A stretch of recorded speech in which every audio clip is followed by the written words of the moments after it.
और शिक्षित करो। ये जितने आप जिन्हें आप शिक्षित कह रहे हो ना, ये शिक्षित नहीं है, ये तो पढ़े लिखे हैं। ये लोग वो पढ़ करके आए हैं जो किताबों में लिख दिया, और जो किताबें लिखी गई हैं वो तो मनुवादी लोगों ने लिखी हैं। आप ये बताओ, किताबों में भगत सिंह मिल जाएगा, उधम सिंह नहीं मिलता। आपको किताबों में राष्ट्रपिता गांधी मिल जाएंगे, राष्ट्रपिता ज्योतिबा फूले नहीं मिलते।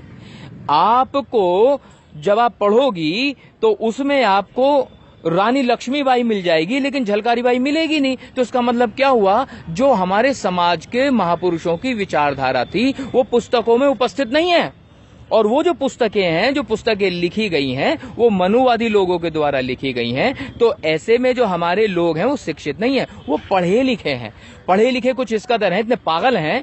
देखो क्या लिखा और इन्होंने क्या पढ़ा।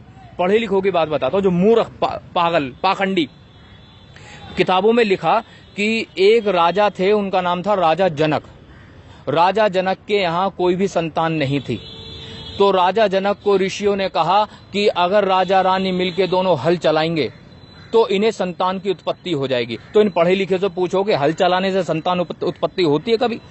उन्होंने मान लिया नहीं, ये ठीक बात है, एकदम सही कह रहे हैं। और राजा रानी हल चलाने लगे। अब वो हल चला रहे थे, हल चलाते चलाते वो हल एक जगह अटक गया। बड़ा जोर लगाया, हटा ही नहीं। फिर वहां गड्ढा खोदा तो देखा कि उसमें एक मटका निकला, घड़ा। अब घड़ा निकाला तो देखा घड़े में कन्या भी है। अब घड़े को फोड़ के कन्या निकाल ली और उस कन्या का नाम रखा गया सीता। और जितने भी ये पाखंडी पढ़े लिखे घूम रहे हैं, इन सब लोगों ने स्वीकार कर लिया। लेकिन मैं तो पागल हूं ना, मेरी बुद्धि में नहीं आया। मैं अपने आप से सवाल पूछ रहा हूं कि बच्चे अब खुदाई में निकलेंगे? बच्चे ना हो गए, ये हड़प्पा संस्कृति के खुदाई में निकलने वाली चीजें हो गई। बच्चा ना हो गया आलू हो गया, बच्चा ना हो गया मूली हो गया, जो खुदाई में निकल रहा है। इतनी मूर्खता, इतना पागलपन। ऐसे ही ये वो है जो इन्होंने लिख दिया और हम लोगों ने पढ़ लिया। ये बाकायदा लिखी हुई है किताबों में, इन मूर्खों ने लिखी है। एक कहानी और लिखी इन्होंने। एक ऋषि हुआ करता था, उसका नाम था ऋषि दुर्वासा। अब वो कुंती जहां रहती थी, कुंती राजा की बेटी थी, तो आए वहां, तो कुंती ने बड़ी सेवा करी उसकी। अब जब सेवा की तो वो कहने लगा, ऋषि बेटी मैं तेरे को मंत्र देकर जाऊंगा, और मंत्र ऐसा है जैसे वो मंत्र पढ़ेगी तो जिस देवताओं को तो बुलाना चाहिए आ जाएगा। तो ठीक है साहब, दे दो। उसने मंत्र दे दिया। अब किसी को कोई नई चीज मिले तो बड़ा खुश होता है, उसका इस्तेमाल करके देखे। नया मोबाइल आए तो मन करता है बार बार उसके बटन दबाए, तो उसे भी नया मिल गया वो। अब उसने वो मंत्र पढ़ दिया।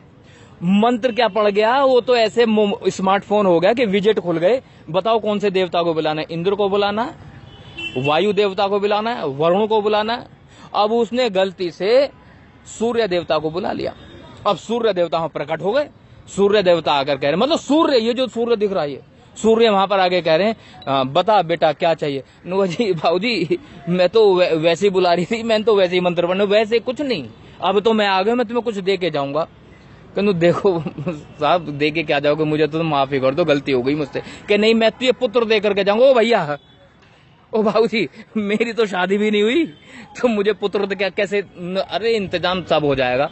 उसने ना जाने कौन सा मंत्र पढ़ा, सूर्य देवता ने ना जाने कौन सा, मतलब कौन सी औषधि लगाई, एलोपैथिक लगाई, होम्योपैथिक लगाई, ईरानी के साथ यूनानी भी पेल दी, और कुंती के कान में से एक बच्चा पैदा हुआ, कान में से। और उस बच्चे ने कवच और कुंडल पहन रखे थे और उसका नाम रखा गया कर्ण। तो मैं ये पूछ रहा हूं भाई, पढ़े लिखे लोगों, पागलों, मतलब बच्चों ने पैदा होने की जगह बदल दी। मतलब कहीं तो कुछ तो पागलपन की कोई तो सीमा हो, मतलब मूर्खता की कोई तो हद हो। कान में से बच्चे पैदा हो रहे हैं। मुझे तो ये बात बर्दाश्त ना बर्दाश्त काबिल है कि जो है कान में से कैसे हो जाएगा। तो मतलब इन लोगों ने तो जो नेचुरल प्रोसेस है वही खत्म कर दिया। इन्होंने निषेचन क्रिया ही खत्म कर दी, सब खत्म।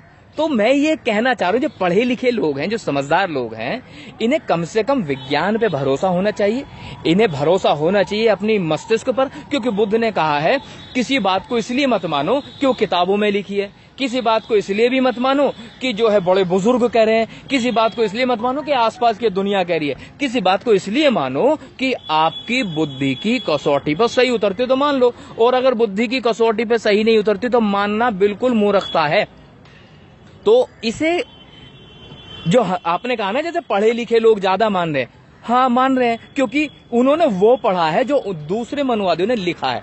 तो मैं ये कहना चाह रहा हूं, जिस दिन हमारे देश में महात्मा ज्योतिबा फूले को पढ़ाया जाएगा, भगवान गौतम बुद्ध को पढ़ाया जाएगा, माता सावित्रीबाई फूले को पढ़ाया जाएगा, पेरियार ईवी रामास्वामी नायकर को पढ़ाया जाएगा, सरदार उधम सिंह को पढ़ाया जाएगा और बाबा साहब को पढ़ाया जाएगा, संत शिरोमणि कबीरदास को पढ़ाया जाएगा, संत शिरोमणि रविदास को पढ़ाया जाएगा, संत शिरोमणि तुकाराम को पढ़ाया जाएगा, संत गाड़गे को पढ़ाया जाएगा, तब कहीं जाकर के इस समाज में परिवर्तन की आप उम्मीद कर सकते हो। क्योंकि अभी जो पढ़ा लिखा समाज है केवल वही पढ़ रहा है जो लिखा गया है।